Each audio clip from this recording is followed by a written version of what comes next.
bienvenida también a mi invitado Sergio Palazzo de la Asociación Bancaria. Sergio, bienvenido. Digo, el nuevo gobierno de Alberto Fernández se encuentra con un panorama tan incierto en algunos números que irá develando a lo largo de los días y con muchos pedidos, ¿no? Todo el colectivo de trabajadores pidiendo una actualización de haberes, los jubilados también y una caja que cada vez se achica más. ¿Cómo va a ser? Sí, primero hay mucha certeza y la certeza es que no hay un solo indicador ni social ni económico que esté mejor que en el 2015 con relación a la gestión que deja el presidente Macri. Segundo, es cierto y claro que hay una demanda contenida de reclamo que también va a ser un problema que el presidente nuevo tenga que resolver. Y creo que el presidente está convocando a un diálogo social que previo a eso hay que resolver tres cosas. Uno, que todo aquel argentino que perdió la comida vuelva a tener comida. Segundo, que vuelva a tener remedios. Esa es una promesa de Alberto Fernández que esperemos cumpla, sí, que tiene que ver sí. con los jubilados, ¿no? Y lo tercero también, que es parte de lo que están hablando, que todos aquellos sectores, principalmente los más postergados y los más vulnerables, que han quedado desfasados en sus ingresos con relación a la inflación y los ingresos que han tenido, tengan una actualización para quedar más o menos equiparado con la inflación. Después de eso uno puede hablar tranquilamente de un acuerdo social o de un pacto social que tienda a sentar las bases de lo que es una sociedad en el futuro. Pregunta, sé que estamos mezclando algunos temas, pero el viernes, ¿usted está invitado? Sí, sí, por supuesto. Sí. Hugo Moyano dice que no, pero la CGT dice que sí. Seguramente hoy en el transcurso del día tendrá la invitación. Están invitando a todos los secretarios generales porque es una reunión de secretarios generales para escuchar al presidente. Así que a mí, si puntualmente me llegó una tarjetita de invitación, no la tengo, sé que tengo que ir. Seguramente. Otro dato que le voy a preguntar, ¿esta CGT unida tiene que ver con cobrar fuerza en el reclamo o con ser un tanto más contemplativa con el cuadro de situación que va a recibir Alberto Fernández en lo económico? O sea, ¿van a reclamar de entrada bono para los trabajadores, aumento salarial o empezar a entender qué Argentina recibe el presidente electo? Bueno, en principio creo que el movimiento obrero no le puede reclamar a la política lo que no está dispuesto a brindar. Y nosotros le hemos reclamado a la política unidad en la diversidad y en la diferencia para poder derrotarle a un proyecto político, económico y social que encabezaba el presidente Macri y que a nuestro entender le trajo mucho perjuicio a los trabajadores argentinos. En ese marco creo que es bueno sentarse a discutir la unidad del movimiento obrero, que tiene que servir siempre. Siempre es mejor el movimiento obrero unido que separado. Lo tiene que ser para resistir o lo tiene que ser también... Sin beneficio de inventario, porque yo recuerdo durante estos 4 años que hubo algunas voces que se alzaron con más fuerza ante un panorama aciago. Una de esas fue su voz. Lo destaco ahora porque seguramente ahora van a nacer los valientes de las macetas, ¿no? Pero usted fue uno de los que combatió eso. No hay que mirar atrás, mirar para adelante. Yo creo que hay que tener presente el pasado, pero mirar para adelante. Bien, aguárdeme ahí. Semino, un pedido para el futuro gobierno en relación a los jubilados. Mirá, que tenga una mirada holística del problema. Por ejemplo, Ramón Carrillo decía que el primer medicamento es el alimento. Seguro. Si no proveemos a que se pueda comer lo que se debe, lo que se desea, al adulto mayor, y lo que es sano para el adulto mayor, que aportó durante toda una vida para poder hacerlo, lo que vamos a seguir viendo, cómo los laboratorios hacen grandísimos negocios a expensas de la enfermedad. No tenemos sistema de salud en Argentina, tenemos el negocio de la enfermedad instalado. Digo, mirar holísticamente, porque cómo resolvieron otros países esta situación. En lugar de mirar al jubilado, al adulto mayor, como un clavo para la economía, como una desgracia, como un gasto, lo miraron como un fenomenal consumidor por su disponibilidad de tiempo. Y para que lo sea, hay que agregar dos cositas. Dinero en los bolsillos. Simples. Dinero y salud. Claro. Son las dos cosas que hay que ver holísticamente. Si no, y espero que esto no ocurra, dos cuestiones y concluyo. Hay 10.000 millones de dólares, dicen, de libre disponibilidad en el Banco Central. El Fondo de Sustentabilidad y Garantía tiene más de 23.000 millones de dólares. Espero que una vez más no estén mirando ese fondo para compensar otras cuentas del Estado. Y el otro gran tema La solución tiene que ser ya.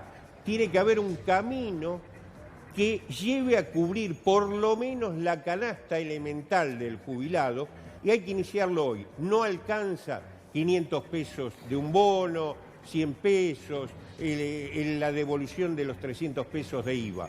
Es decir, las condiciones están y van a activar la economía, van a generar los jubilados consumiendo más trabajo y más impuestos. Clarísimo, Eugenio. Está pidiendo dos cosas, Eugenio Semino, ¿no?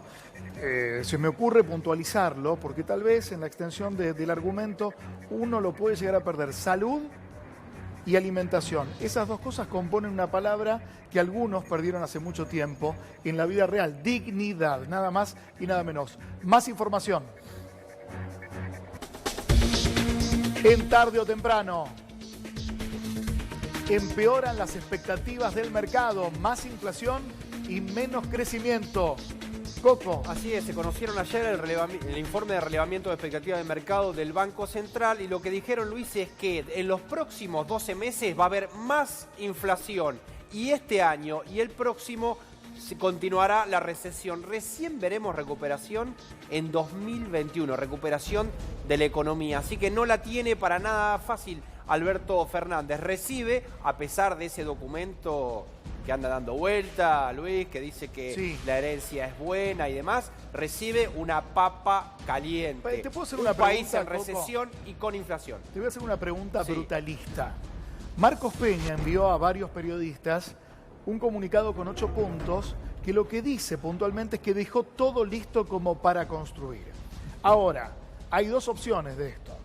Dejé todas las vigas armadas de un esqueleto de un edificio de 20 pisos, falta que le pongas las paredes de Durlock, o te dejé el terreno baldío arrasado, despojado, detonado, y ahora vos si querés hacer algún cimiento. A ver, desocupación está en 2 dígitos, arriba de 10%.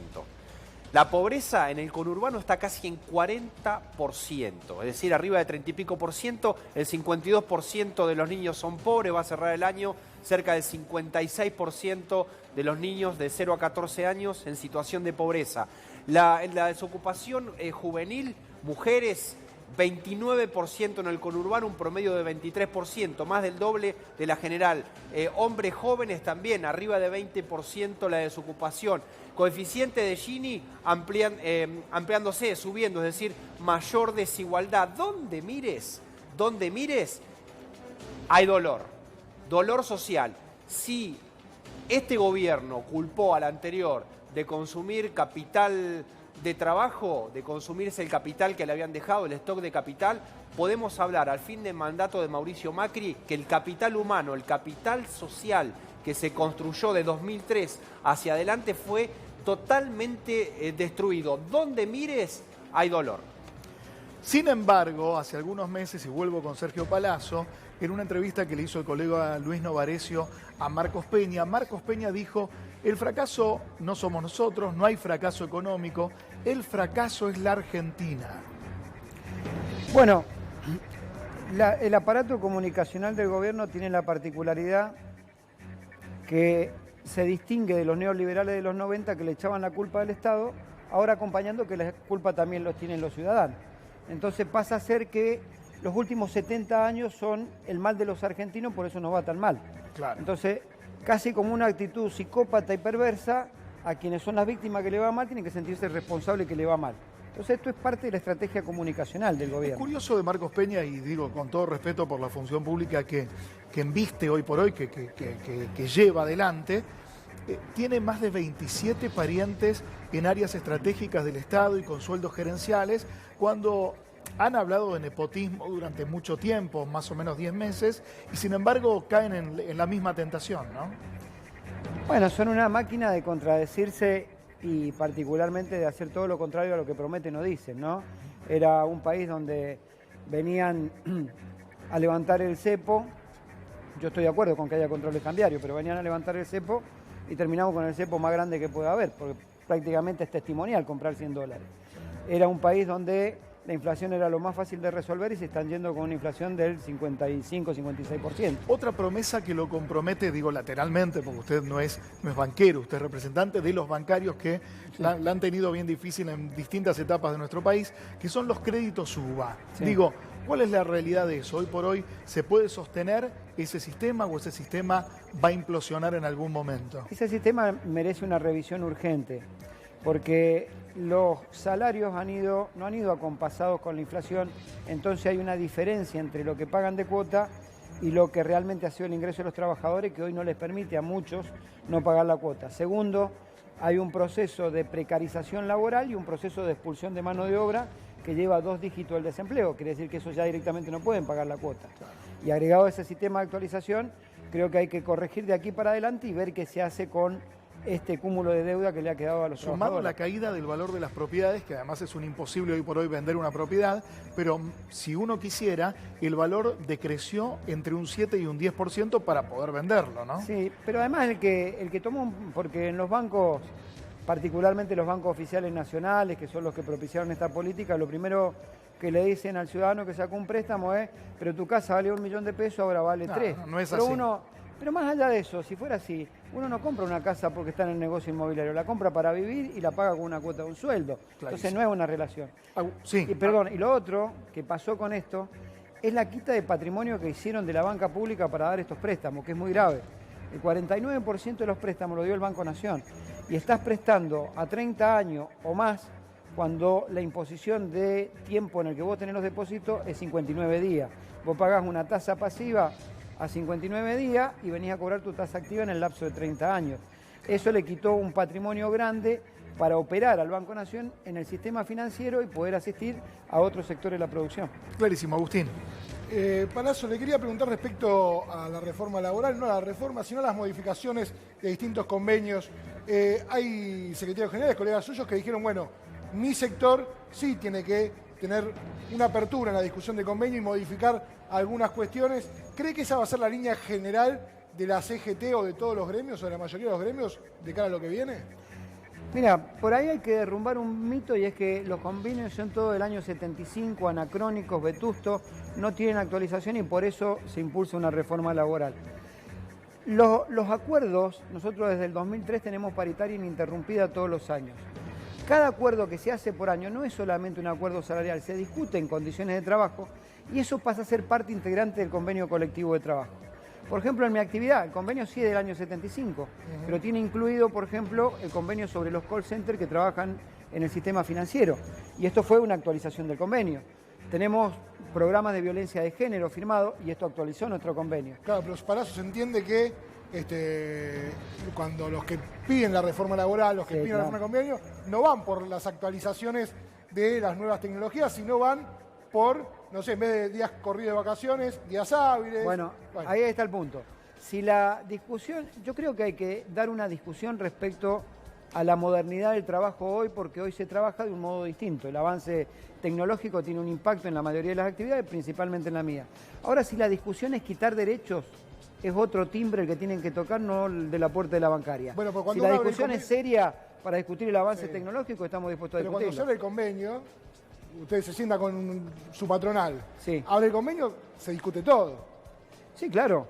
Nosotros lo que hemos planteado, inclusive en esta discusión, nosotros hemos planteado en las últimas 2 paritarias no menos de 10 proyectos entre las dos, uno vinculado a la cuestión de género y la equidad salarial, otro vinculado al avance tecnológico, a la desregulación en el sistema financiero y el impacto en el empleo.